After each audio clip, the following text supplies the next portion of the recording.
নমস্কার, সুরজিৎ মান্না ক্রিয়েশনস চ্যানেলের পক্ষ থেকে তোমাদের সবাইকে সুস্বাগতম। আশা করি তোমরা সকলে ভালো এবং সুস্থ আছো। আমি তোমাদের জন্য এই ভিডিওটিতে তুলে ধরছি 2027 সালের মাধ্যমিক পরীক্ষার্থীদের তথা 2026 সালে দশম শ্রেণীর ছাত্রছাত্রীদের জন্য রায় ও মার্টিন প্রশ্নবিচিত্রার ভলিউম 1 থেকে ভূগোলের 6 নম্বর মডেল স্কুলের প্রশ্নপত্রের সেটটির সম্পূর্ণ সমাধান করছি সেকেন্ড ইউনিট টেস্ট তথা দ্বিতীয় পর্যায়ক্রমিক মূল্যায়নের জন্য। তার আগে তোমাদের কাছে অনুরোধ, তোমরা ভিডিওটি না টেনে পুরো দেখো। ভিডিওটি কেমন লাগলো কমেন্ট করে জানিও। ভিডিওটিতে লাইক দাও এবং শেয়ার করো, এবং চ্যানেলে নতুন হলে চ্যানেলটিকে সাবস্ক্রাইব করে চ্যানেলের সঙ্গে যুক্ত হয়ে যাও। আলোচনা শুরু করছি 478 নম্বর পেজের 6 নম্বর মডেল স্কুল দিনহাটা শনি দেবী জৈন হাই স্কুল এইচএস। এই স্কুলে প্রশ্নপত্রের সেটটি লক্ষ্য করে সম্পূর্ণ সমাধান করছি। বিভাগ কয়ে একের দাগে বিকল্পগুলির মধ্য থেকে সঠিক উত্তরটি নির্বাচন করে লেখো। 1.1 মেরু জ্যোতির সৃষ্টি হয় অপশান ঘয়ে আয়োনোস্ফিয়ারে। 1.2 গ্রিন হাউস গ্যাস নয় অপশান ঘয়ে O2। 1.3 আল্পস পর্বতের উত্তর ঢাল বরাবর নেমে আসা শুষ্ক শুষ্ক স্থানীয় বায়ু হল অপশান গয়ে ফন। 1.4 জোয়ারের প্রাবল্য সবচেয়ে বেশি অপশান ক্ষয়ে অমাবস্যা তিথিতে।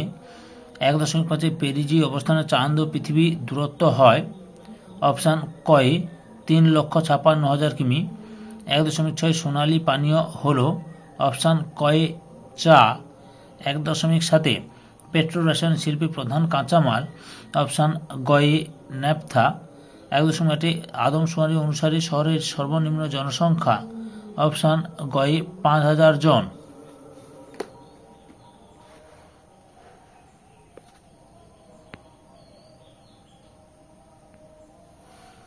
বিভাগ ক্ষয়ে 2.2.1 নিম্নলিখিত বাক্যগুলি শুদ্ধ হলে পাশে শু এবং অশুদ্ধ হলে পাশে অলেখ।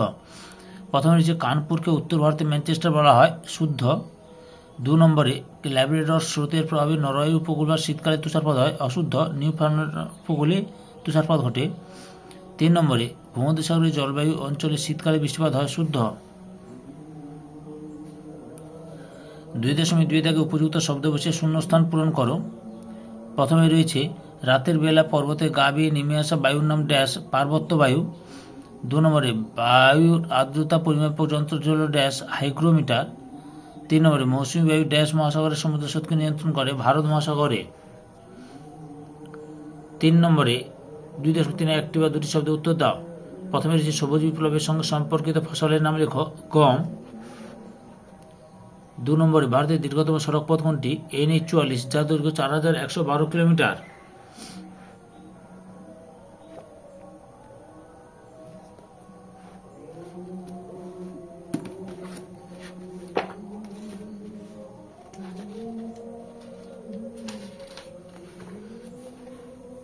বিভাগ গয়ের 3 দাগে নিচের প্রশ্নগুলির সংক্ষিপ্ত উত্তর দাও। বিকল্প প্রশ্নগুলি লক্ষণীয়।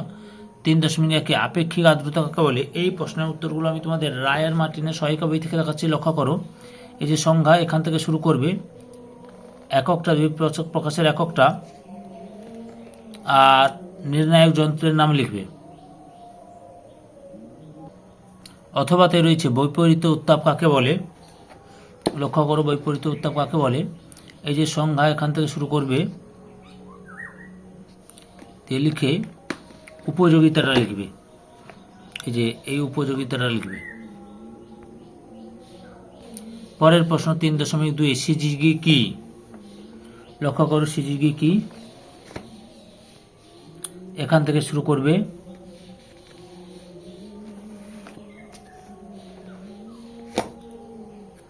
সময়কাল লিখবে আর শ্রেণী বিভাগ দুটো, অর্থাৎ সংযোগ অবস্থান এবং প্রতিযোগ অবস্থান, আর প্রভাবটা দেবে।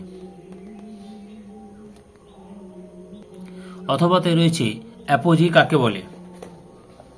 দেখো অ্যাপোজি কাকে বলে, এই যে এখান থেকে শুরু করে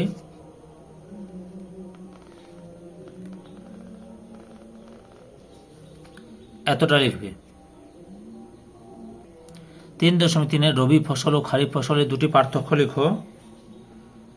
আচ্ছা, লক্ষ্য করো রবি ফসল এবং খারিফ ফসলের পার্থক্য। এই দেখে নাও, এই রবি ফসল আর খারিফ ফসল। মোট 8টি পার্থক্য তুলে ধরলাম, যে কোনো দুটি লিখে নেবে তোমরা বা পড়ে নেবে ভালোভাবে। অথবাতে রয়েছে বিশুদ্ধ কাঁচামাল কাকে বলে। উত্তরটি দেখো, বিশুদ্ধ কাঁচামাল কাকে বলে। এই যে এখান থেকে শুরু করে বৈশিষ্ট্য দুটো লিখবে আর উদাহরণ দিবে।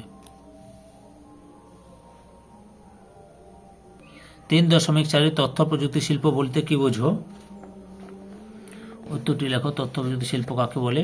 এখান থেকে শুরু করে এত পর্যন্ত লিখবে।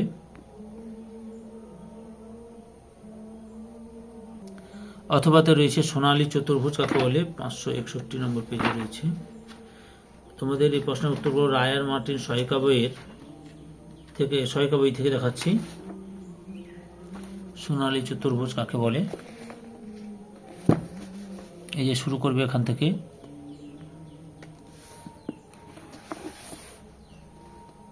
দৈর্ঘ্য, প্রকল্প, গুরুত্ব দুটো লিখবে। বিভাগ ঘয়ের 4 দাগে সংক্ষিপ্ত ব্যাখ্যামূলক উত্তর দাও, বিকল্প প্রশ্নগুলি লক্ষণীয়। 4.1 বায়ুমণ্ডলের ওজোন স্তর অবক্ষয়ের 3টি প্রভাব উল্লেখ করো। উত্তর দেখো, আমি তোমাদের 5টি প্রভাব তুলে ধরলাম, যে কোনো দুটি লিখবে তোমরা। তিনটি, যে কোনো 3টি লিখবে, যে 3 মার্কে রয়েছে। অথবা রয়েছে ঘূর্ণবাদ ও প্রতিভ ঘূর্ণবাদের 3টি পার্থক্য লেখো।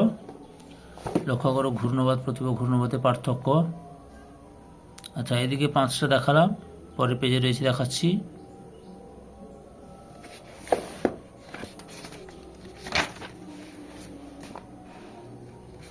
এটা অনেক সময় 5 নাম্বারের, অর্থাৎ বড় প্রশ্নও আসে, তোমরা ঠিকঠাক লিখবে, পড়ে নেবে পুরোটা। 4.2 দুটি মুখ্য জোয়ারের সময়গত ব্যবধান কত ও কেন। এটা তোমাদের লিখতে হবে ঠিকঠাক। দুটো মুখ্য জোয়ারের সময়ের ব্যবধান হয় 24 ঘন্টা 23 ঘন্টা 56 মিনিট লিখছে, কিন্তু 24 ঘন্টা 52 মিনিট হয়। এই যে এখান থেকে শুরু করবে, পরপর দেখে নাও।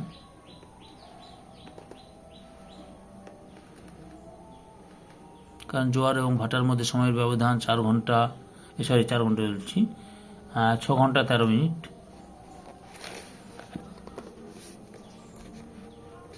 এই যে 24 ঘন্টা 52 মিনিট 40 সেকেন্ড হয়।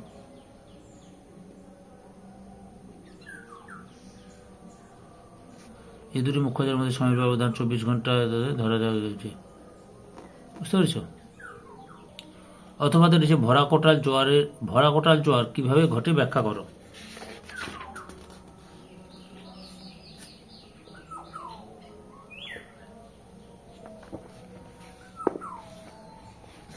এই যে এখান থেকে শুরু করবে, পরপর দেখাচ্ছি, দেখে না, যে সৃষ্টি বা উৎপত্তি।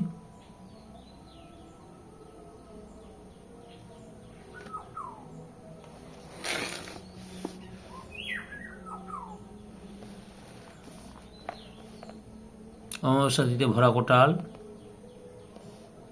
ছবিটা যদি পারো দেবে। পূর্ণিমা তিথিতে ভরা কোটাল, যে এত পর্যন্ত লিখবে। বিভাগ মর 5 দাগে নিচের প্রশ্নগুলি উত্তর দাও, বিকল্প প্রশ্নগুলি লক্ষণীয়। 5.1 বায়ুর চাপের তারতম্যের কারণগুলি আলোচনা করো। প্রশ্নের উত্তরগুলো রায়ান মার্টিনের সহায়িকা বই থেকে দেখাচ্ছি, দেখে নাও পরপর। এখান থেকে শুরু করবে।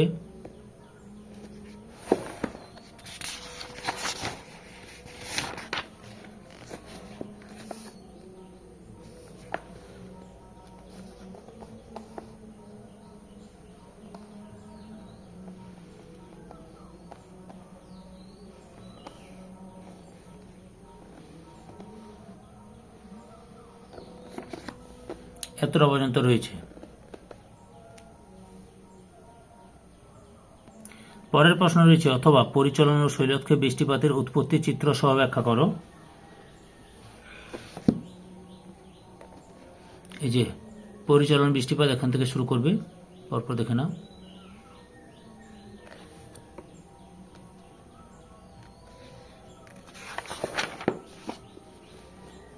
এই যে উদাহরণও দেবে। এরপর শৈলক্ষে বৃষ্টিপাত রয়েছে,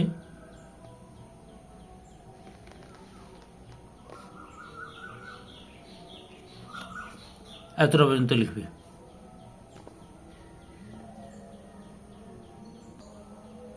পাঁচ দশমিক দুই, ভারতের চা চাষের অনুকূল প্রাকৃতিক পরিবেশের আলোচনা করো। উত্তরটি দেখো, এখান থেকে শুরু করবে।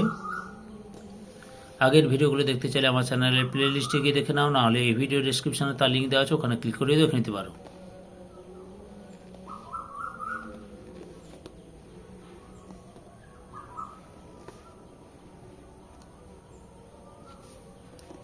এতটা লিখবে। অথবাতে রয়েছে পূর্ব ভারতে লৌহ ও ইস্পাত শিল্পের কেন্দ্রীভবনের কারণ আলোচনা করো। উত্তরটি দেখো,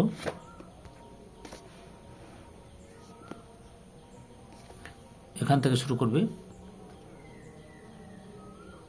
দশম শ্রেণীর বাংলা, ভূগোল, ইতিহাস, জীববিজ্ঞান এই চারটি বিষয়ে রায়ার মার্টিন প্রশ্ন বিচিত্রা ধরে সমস্ত স্কুলের প্রশ্নপত্রের সেটগুলো আলোচনা করছি। তোমরা ওই ভিডিওগুলো দেখতে চাইলে আমার চ্যানেলের প্লে লিস্টে গিয়ে দেখে নাও, নাহলে এই ভিডিও ডিসক্রিপশনে তার লিঙ্ক দেওয়া আছে, ওখানে ক্লিক করে দেখে নিতে পারো। এতটা পর্যন্ত লিখবে। ধৈর্যের সহকারে সম্পূর্ণ ভিডিওটি দেখার জন্য তোমাদের সবাইকে অসংখ্য অসংখ্য ধন্যবাদ। আজকে এই পর্যন্ত, পরবর্তী ভিডিওতে আবার দেখাবে। Tata, bye bye.